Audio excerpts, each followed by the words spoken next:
que es más de la parte de arte, donde va uno contando que, bueno, llegaba un momento que, claro, donde estaban dando, las clases eran como chiquititas, ¿no? A veces esto que pasa en los privados, ¿no? Que las escuelas son como, porque no eran lugares preparados. Y tal como que ya, o sea, iban haciendo muchas cosas, y había como muchas cosas muy acumuladas y no sabían qué hacer, y les avisaron una noche que la escuela se había incendiado.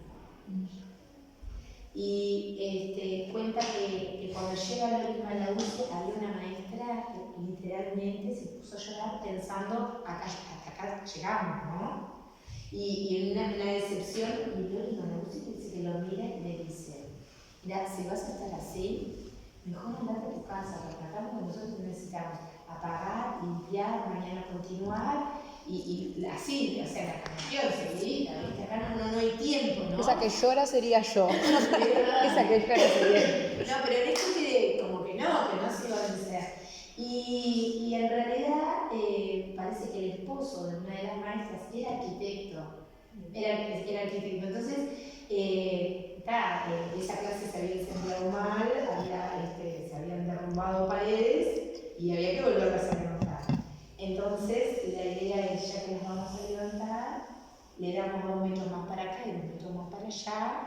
Y ahí empezaron en esto de crear los ambientes y los muebles que tenían, adaptarlos a la mirada de ellos. Entonces, cuando vos lees esto, decís, pero no, ellos, este es un logro de un tránsito de que en realidad empezaron con los ladrillos, ¿no? ¿Qué cosas vieron las que pudieron leer el teórico, que van a acá en el video, que pueden conectar la teoría con lo que leyeron? La arcilla. La arcilla. El artístico, ¿no? El modelado. Lo de registrar, documentar. Las fotos. Documentación. Esta es una de las grandes características que tiene.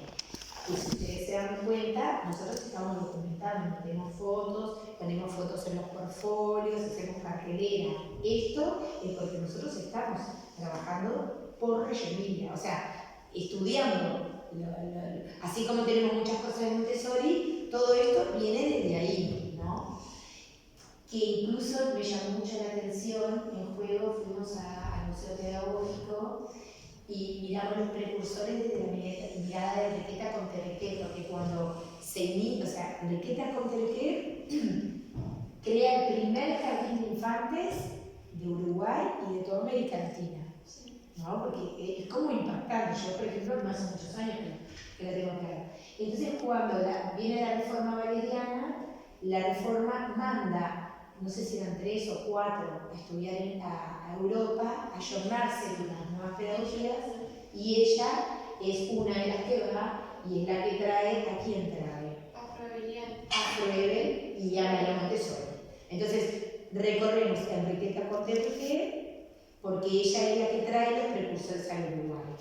Y en esto de que ella se basa en María Montessori, que investiga, que observa y que ve el desarrollo del niño, Enriqueta Conterrequé vivía sacando fotos. O sea, a principios del siglo, ¿saben lo que salían esas fotos, no?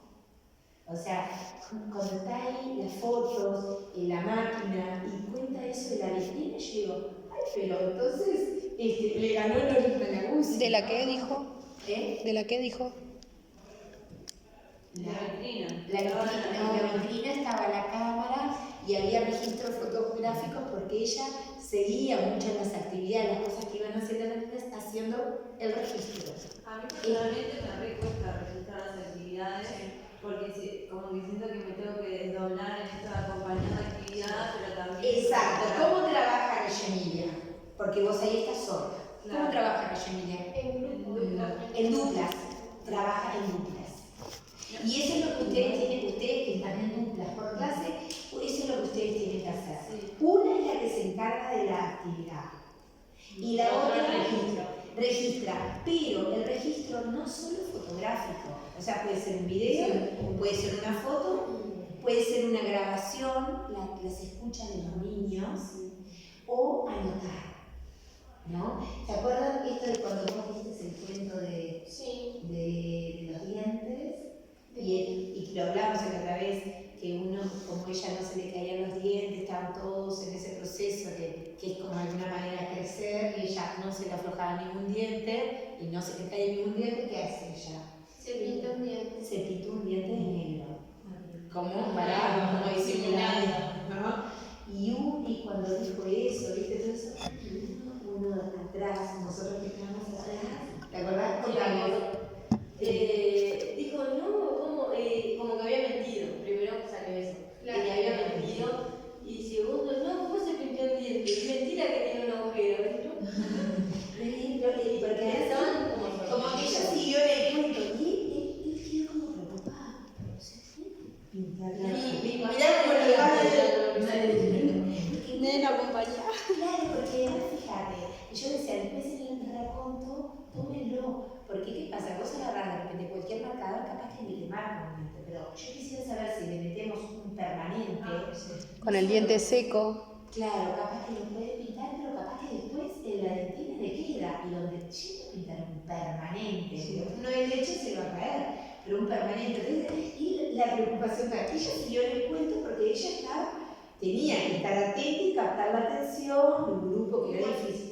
Igual en un momento uno dijo, pero se le puede escanear, y ahí yo me acuerdo que de eso, de repente que sí, que no se puede, pero en el momento me di cuenta. Pero en realidad el que está en la actividad se pierde muchos de esos momentos, esos comentarios. Bueno, ayer vieron que yo les mandé la filmación de cuando iban todos tocando, porque yo en un momento, que yo decía, viendo tal, me pasó, pero de repente los miro y veo a Agustina Iglesias, la cara, como si como que estaba, la cadera parecía que te mostraba todas las neuronas como estaban pensando.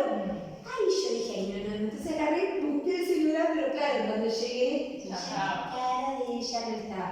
Eso es el instante mágico, ¿no? Pero fue, te juro que hay esos momentos que a mí me encanta la escuela, o me encanta los gestiones cuando esas caras, ¿no? Que te muestra todo eso, no, esto es un poema. El otro día que me olvidé de contar, cuando hicimos lo de la canción de Ginta, tengo todavía la imagen grabada de Franco, uno de los días, me miraba así, como la cantaba, no sé qué, y me miraba, y cantaba, y no sé, como buscando, no sé, me dio tanta, me daba ternura y gracia de su cara como asombrada, diciendo, wow, no sé, porque no había venido en las actividades anteriores, entonces no fue su Y cara. eso es lo que dice, ¿no? Malauzi dice, encontrar esas cosas mágicas, o cuando los Y niños van... lo de los 100 lenguajes, porque es como la manera en que ellos se expresan de diferentes maneras. Una puede ser esta de por las caras, o no sé, o los que ya pueden hablar hablando, sino también ahí como se veía que era todo a partir de la expresión. Claro, yo me acuerdo cuando estaba en nivel 3, trabajaba con una compañera que era muy amorosa con los niños y muy cariñosa. Entonces, en esto, como vos decís, cómo se expresan, era un niño que no tenía mucho lenguaje. Entonces agarré y decía, Tere, y no me acuerdo qué gesto le hacía, como que lo que hacía Tere, Gaby. como que era, Tere no sé si era que lo pava y Gaby como que lo apretaba, o sea, ¿entienden cómo ellos, o sea, pueden expresar lo que sienten y lo que están pensando de distintas maneras?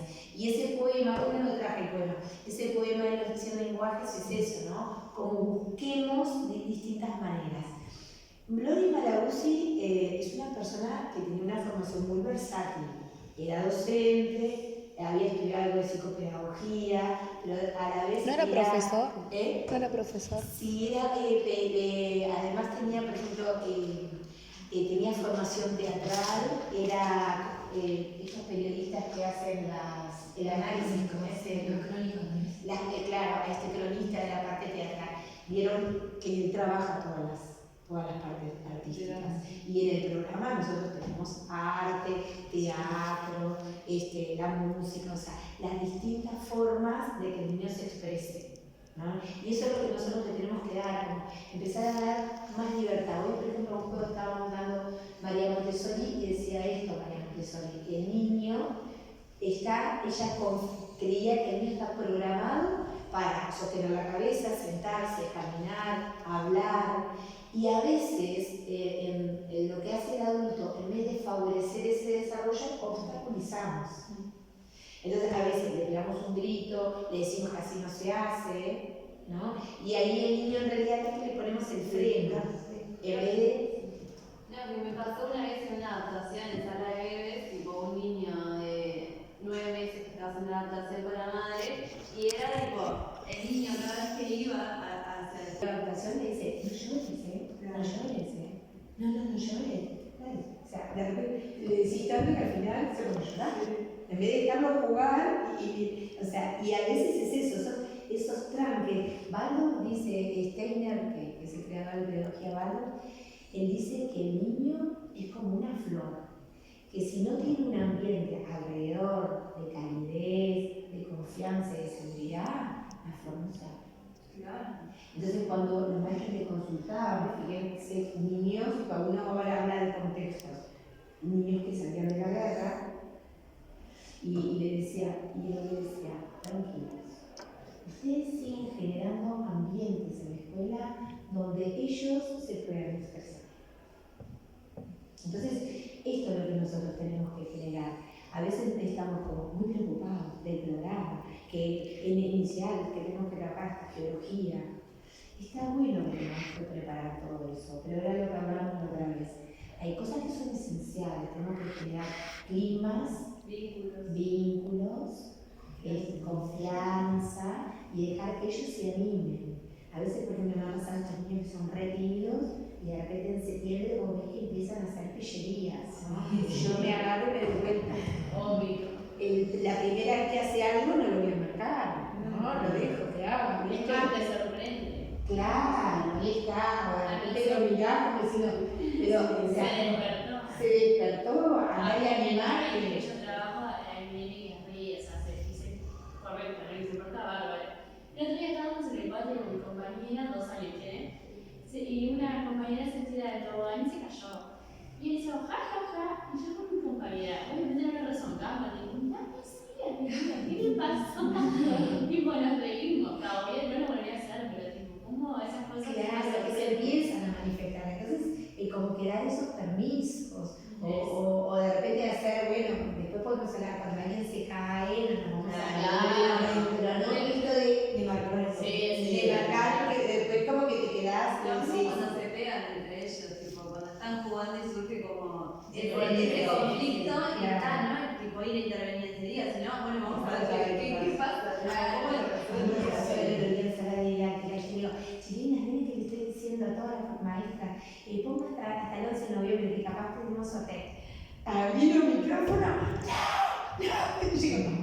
y yo ya me di cuenta, ni hablo, o sea, hacemos acuerdos, yo no acuerdo, o sea, a veces hay ciertos ambientes donde vos no puedes expresar, expreso, ya está, hago lo que yo quiera, y eso es lo que le pasa al niño, porque si vos querés decir una cosa y te cortan, decís, No, a veces pasa lo contrario, de que el niño está tan en ese ambiente de la casa en el que le ponen esos límites que llega al jardín y hace completamente... Y eso de animarse, ¿viste? Como darle los permisos. O hay niños, por ejemplo, que pasan, esto habla mucho la psicología, tienen un verdadero self o un falso self.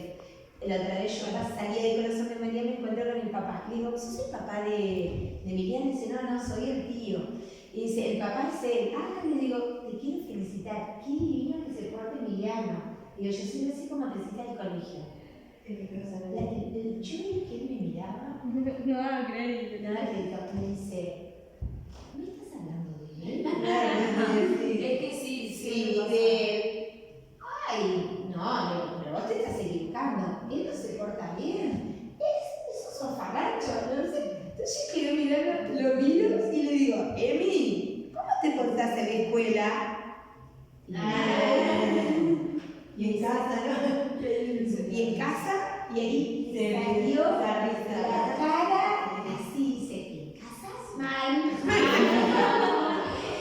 Y no sabes, y le digo diciendo, Emi, le digo, empieza a portarte bien, dice que le encanta molestar al hermano.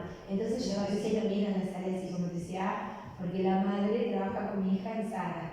Entonces yo siempre le iba preguntando a Vale, él sigue un desastre en la casa y él es un rey. Le digo, Emi. Entonces me mira, le digo, ¿cómo estás en casa? Mal. ¿Qué dice? Que no solo la documentación es importante en esto de mostrarle al padre, de que además dice, bueno, si yo pongo en las carteleras figuras de ellos, ¿no? Fotos, sus dibujos, sus acciones, en realidad el mensaje que le llega al niño, ¿qué es? La propiedad. Sí, y que lo que está haciendo como es valorado, es importante, es interesante. También la documentación se usa para lo otro, que es traer fotos, porque de repente en ese momento o hiciste una filmación y dices, mirá la cara de este nene. O sea, la documentación, volver varias veces sobre la actividad para en realidad desmenuzarla, como hacerle un análisis. Por ejemplo, ahora en las clases de las clases de práctica. Cuando sí, como se llaman las clases de análisis. Que yo les contaba que antes en la escuela, en el fondo estaban todos los compañeros de túnica blanca, ¿no? Todos anotando. No, ahora no se invita a los demás porque en realidad es como que se entorpece.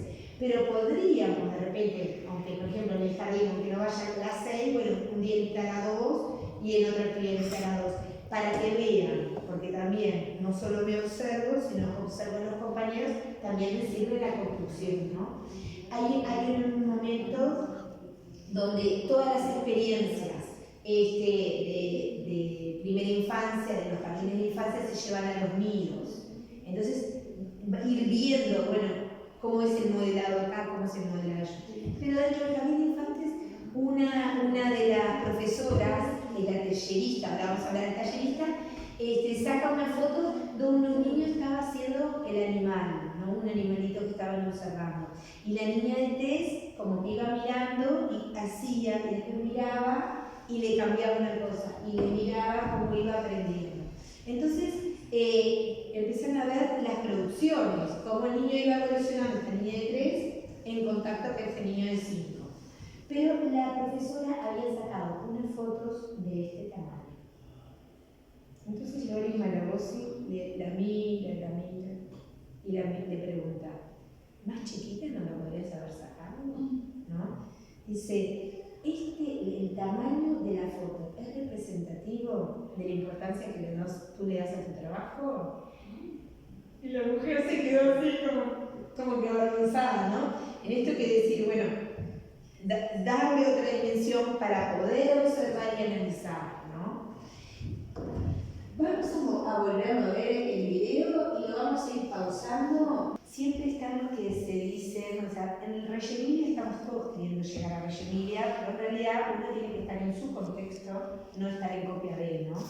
Pero hay una institución, el Elio Fernández, que hace todo un análisis, bueno, como ellos están. Entonces le pregunta a la historiadora que estudia Artigas, dice, ¿y ustedes tienen atelier de atelierista? Sí, tenemos. ¿Cuál es su formación?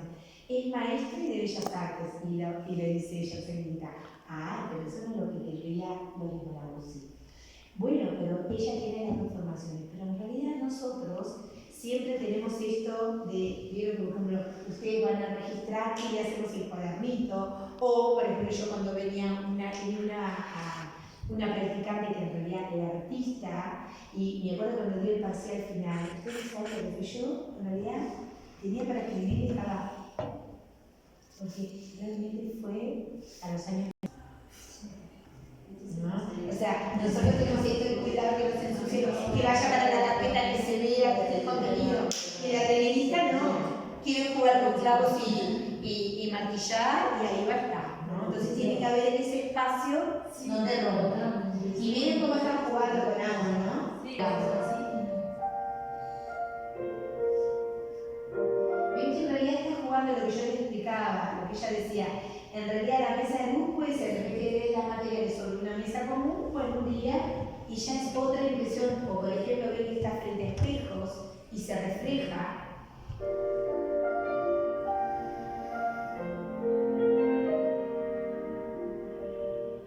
Ven, esto es una mesa de agua. ¿Ven?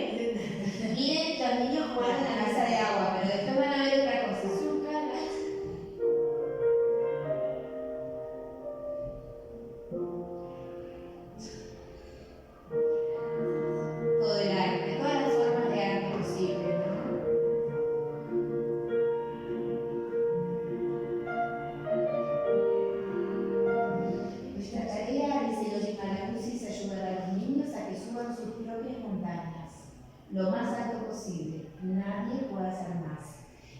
diferencia, no le vayas a enseñar nada de que él pueda aprender por sí solo. Lo que tú tenés que generar el espacio donde lo descubra. Esto que ustedes los invitan a hacer una técnica y el niño sienta desde lo holístico que él en realidad fue el que la descubrió. O sea, ponernos en esa situación.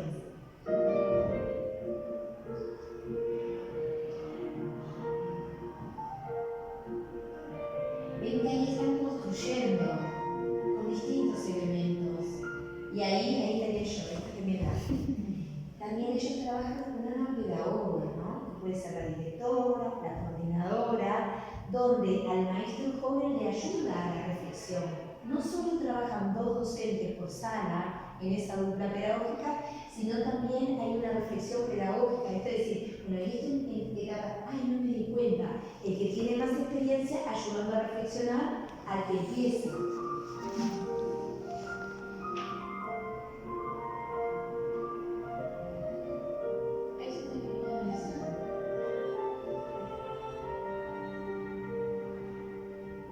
Ven ahí tenés la dupla pedagógica, ¿ves? Una es la que está trabajando y la otra es la que está anotando. Porque después de esa anotación, después de esa reflexión, después de que manifiestan los intereses, es de ahí donde va a partir la actividad siguiente. Nosotros nos quedamos muy en sacar la foto y nada más, y no el registro. Y estos son registros, ¿no? Esto es lo que tendría, esto es lo que ustedes quieren hacer, demostrar a los padres. No solo mostrar algunas fotos o cómo dibujar, o cómo hicieron la técnica, las cosas que expresan los niños, ¿no? Que haya un poco de eso, de distintas formas de expresión plasmada en ese trabajo. Dice, a los niños la documentación les hace sentir que ese es un lugar que les espera, que les da la bienvenida y donde se les respeta. Incluso cuando no se habla de ellos mismos, incluso cuando ven imágenes de otros, de otras clases o de otros años, la documentación manda un fuerte mensaje que dice, a este lugar, este es un lugar que le pertenece a los niños, no solo es un lugar para niños. Ella es maestra de reyonería de un niño, Acobaré.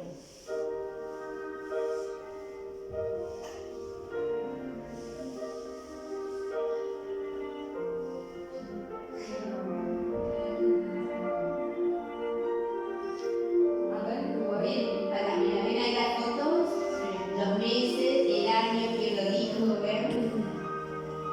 La escuela tiene la obligación, dice Malaguzzi, y la responsabilidad de no cerrarse en sí misma. En las escuelas pasan muchas cosas bonitas y no salen para afuera. Me contaba mi directora que fue a Reyemilia, que vos vas en las calles y cuando ves, por ejemplo, hay un edificio que se están reconstruyendo, vieron que a veces ponen como una tela negra para que no caigan los escombros. Bueno, allá esas telas negras están impresas en fotografías de los proyectos educativos de todas las escuelas. Porque las escuelas en Reyemilia son como las del Uruguay, las paga el pueblo. Entonces, es de alguna manera mostrar esa inversión que hay adentro, que es lo que se está haciendo. Hay un proyecto que contaban que los niños querían saber cómo se hacían pan, entonces la maestra va y le pide una panería que los reciba, y después dice que la gente va a comprar el pan todos los días, y hay como una cartelera que mandaron desde la escuela, donde están las fotos de los niños, las preguntas, las cosas que hicieron, los niños amasando, los niños comiendo el pancito. O sea, es como la comunidad es para la escuela, pero la escuela también como que muestra. No solo te enterás cuando vos te mandan el cuadernito a tu casa porque tenés hijos en la escuela.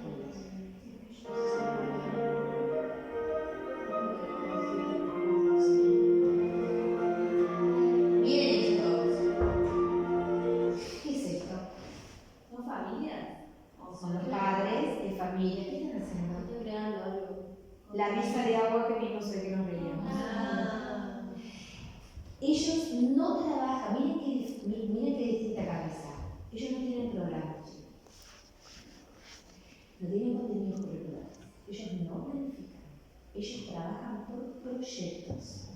Los niños se sientan por la estructura donde ustedes están, porque yo quiero que las de Paola vengan al jardín y las del 319 también vengan al jardín. Esas son las edificaciones aplicaciones nuevas que está haciendo primaria, los PPP, proyectos público-privado, donde tienen esa estructura gran central porque son inspiradas en Reggio Emilia, en Luis Maraguzzi, son las plazas, donde ahí se tiene que documentar, ahí tiene los niños van pasando y saben lo que hizo una clase, lo que hizo otra clase, donde los padres cuando entran ven todo eso, que acá como no hay un lugar para desayunar y almorzar, se centra mucho en la alimentación. Pero era lo que yo les decía a ellos, se puede sacar también para afuera y darle que puede de repente, no siempre tiene que estar así las mesas, podrían estar como más esquinadas y ir haciendo lugares de más socialización. Ellos ahí, cuando los niños en esas plazas debaten qué es lo que quieren hacer y tiran ideas, después los maestros traen a los padres y los padres y los maestros trabajan juntos para ayudar a los niños a lograr eso que quieren. Por ejemplo, hay una historia que cuenta que como que los niños querían hacer fuentes distintas, y algunos hicieron fuentes, también contaba mi inspectora, fuentes que hicieron poniendo distintos paraguas, entonces ponían las mangueras y cuando se llenaba un paraguas iba decantando al otro y al otro como si fuera como vasijas. Otros hicieron con estructuras de tejas, porque otra de las cosas que tienen en esto que a los años, ellos tienen un centro que se llama Remida. Y Remida es todas las cosas de la provincia de Reggio Emilia. Yo qué sé, yo tengo un supermercado y tengo cosas que ya no vendo más. Dámelo para Remida. Yo tengo una fábrica de tejas y algunas están en las calles, yo no las puedo vender, las mando para Remida. Y es Remida, lo tienen por internet todo lo que hay. Entonces, los maestros los pueden ver, hay estos materiales, y con esos materiales pueden irlos a buscar, son materiales ya de desecho, y entonces fueron poniendo las distintas tejas y el agua iba girando por distintos lugares. ¿Entienden? Que los niños proponen, maestros y familia trabajan juntos. Él habla de crear una escuela amable. Esto que van a hacer ustedes, de traer a los padres adentro, de mostrarles, es muy interesante, porque más ellos ven que hay maestras nuevas, sabrán los padres que son practicantes, sabrán los padres qué es una practicante, Nosotros la maestra del jardín lo que hace es ella la que registra las actividades, porque por lo general los que estamos